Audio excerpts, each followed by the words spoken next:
भक्तगणांनो नीट समजा माझा अवतार, आनंदी अन खुशाल होईल तुमचा संसार। अनंत तुमची पापे खाऊन झालो लंबोदर, लोळण घेता माझ्या पायी पापे केल्यानंतर। पाप्यांचे कधी विघ्न हरण मी नाही करणार, भक्तगणांनो नीट समजा माझा अवतार।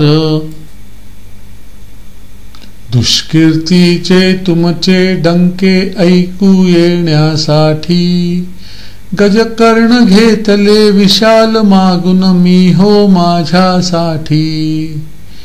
पाप्यांचा कर्दन काळसे मी हाती तलवार, भक्तगणांनो नीट समजा माझा अवतार।